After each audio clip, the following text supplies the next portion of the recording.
താനെന്താണ് ഇവിടെ? ഇയാള് ചത്തില്ലേ? ചത്ത ഇവിടെ കാണോ?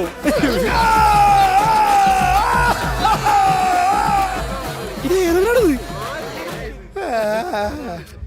അണ്ണ ഇത് ഫാൻസിയുടെ ഷോ അല്ല, നമുക്ക് സീറ്റിൽ പോയിരുന്നാലാ.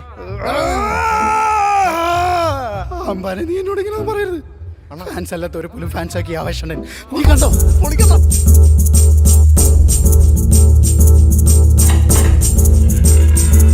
സാറേ, എന്റെ കൊച്ചിന് എന്താ സുഖം പറഞ്ഞേ? Arteriovenous malformation. ഞാൻ പറഞ്ഞില്ലേ, ഈ സിരയും ധമനിയും കുട്ടിക്ക് ബോധം വന്നോ? ബോധം പോയിട്ട് വേണ്ട വരാൻ. ഒരു കുഴപ്പമില്ലായിരുന്നു എന്റെ കൊച്ചിനെ ഇത്രക്കൊക്കെ ചെയ്ത് നിങ്ങൾക്കാ ബോധമില്ലാത്തത്. സാറേ, ഞങ്ങളുടെ നാട്ടിലൊരു നാരായണ ഡോക്ടർ ഉണ്ടായിരുന്നു. എന്ത് അസുഖമായിട്ട് വന്നാലും അങ്ങേരെ ഒരു ഗുളികവെള്ളം മരുന്നും തരും. പക്ഷേ അത് തരുമ്പോൾ ചിരിച്ചോണ്ട് അങ്ങോട്ട് പറയും, പെട്ടെന്ന് ഭേദമാവട്ടോ, പെട്ടെന്ന് ശരിയാവുന്നൊക്കെ. അത് ആഗ്രഹിച്ചിട്ട് തന്നെയാണ് അങ്ങോട്ട് പറയണതും. അതുകൊണ്ടൊക്കെ തന്നെ ഞങ്ങളുടെ അസുഖം മാറിയിരുന്നു. നാരായണ ഡോക്ടർ അധികമൊന്നും ഉണ്ടാക്കിയിട്ടില്ല.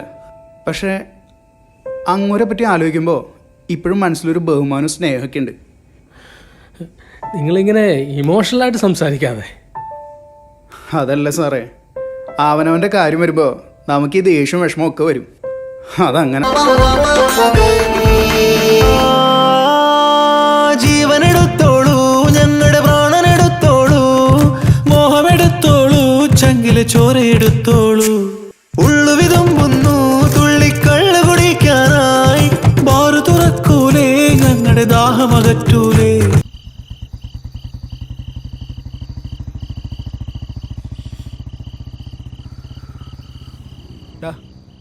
എന്താടാ നീ കാശ് കൊണ്ട് എന്ത് ചെയ്യാൻ പോവാ? എന്ത് ചെയ്യാനാ, കുറച്ച് അല്ലറ കടമൊക്കെ ഉണ്ട്. നമ്മുടെ സേതുവേട്ടന് 1500 റുപ്യ, പിന്നെ മമ്മക്കാക്കൻ്റെ കടയിൽ 750 റുപ്യ, അങ്ങനെ അല്ലറിയില്ല. അപ്പോൾ നക്കാപ്പിച്ച കടമുള്ളല്ലേ? എനിക്ക് എത്ര കടമുണ്ടെന്ന് എനിക്കറിയാം. കുറേ ഉണ്ടെന്നറിയാം, പക്ഷെ അത് എത്രയാണെന്ന് എനിക്കറിഞ്ഞൂടാ. എന്തായാലും എൻ്റെ കയ്യിൽ ഇങ്ങനെ കാശ് കൂടെ നിനക്കെന്നാൽ പോലും നിന്റെ കട തീരത്തില്ല. നമ്മൾ ഈ കാശ് കൊണ്ട് നക്കാപ്പിച്ച കടവും വീട്ടി പിന്നെയും പണ്ടത്തെ പോലെ തെണ്ടി തിരിഞ്ഞ് കുത്തുവാളെടുത്ത് നടക്കും.